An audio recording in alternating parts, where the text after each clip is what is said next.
A few weeks ago, Canada's new Prime Minister, Mark Carney, was sworn in after Justin Trudeau resigned earlier this year, amid internal infighting within the Liberal Party of Canada.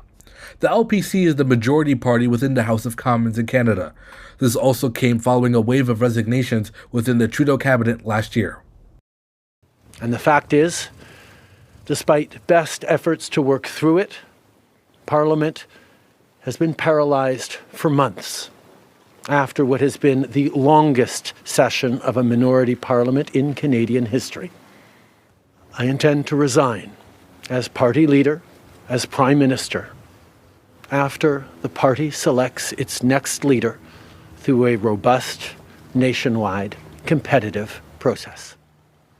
Last night, I asked the President of the Liberal Party to begin that process. This country deserves a real choice in the next election, and it has become clear to me that if I'm having to fight internal battles, I cannot be the best option in that election.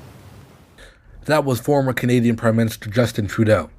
Prime Minister Carney's address was less somber. The 4-minute speech briefly covered his approach to policy as he enters office in the middle of a trade war with the United States. Canada's new government is changing how we work, so we can deliver better results faster to all Canadians. We have new ministers with new ideas, ready to respond to new threats and to seize new opportunities. Canada's new government is focused on the things that matter most to Canadians: growing more higher-paying jobs, improving affordability, and making Canada more secure.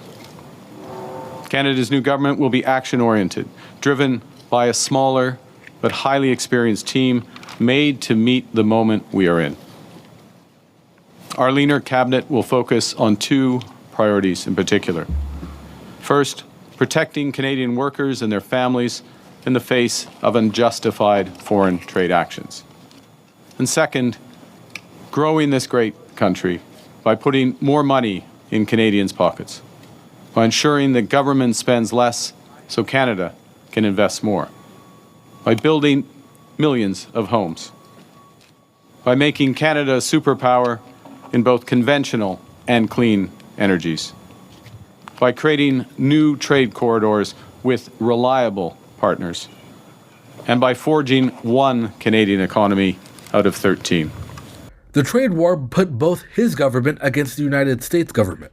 Here's some comments he made recently that gained attention.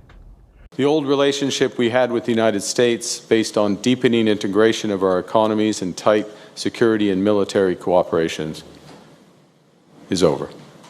President Trump again imposed unjustified tariffs on our nation in violation of our existing trade agreements. We will respond forcefully. Nothing is off the table to defend our workers and our country. President Trump is in the process of trying to fundamentally restructure the U.S. economy, and that means that our economy here needs to change dramatically as well. And as I made clear to President Trump in our call last week, I will reject all attempts to weaken Canada, all attempts to wear us down, to break us down, so that America can own us. That will never, ever happen. And today I'm announcing that the Government of Canada will be responding by matching the U.S. approach, with 25% tariffs on all vehicles imported from the United States that are not compliant with CUSMA, our North American Free Trade Agreement. Canada must be looking elsewhere to expand our trade, to build our economy, and to protect our sovereignty. Canada is ready to take a leadership role in building a coalition of like-minded countries who share our values. We believe in international cooperation. We believe in the free and open exchange of goods, services, and ideas. And if the United States no longer wants to lead, Canada will. Edvardy Jackson, WTN News.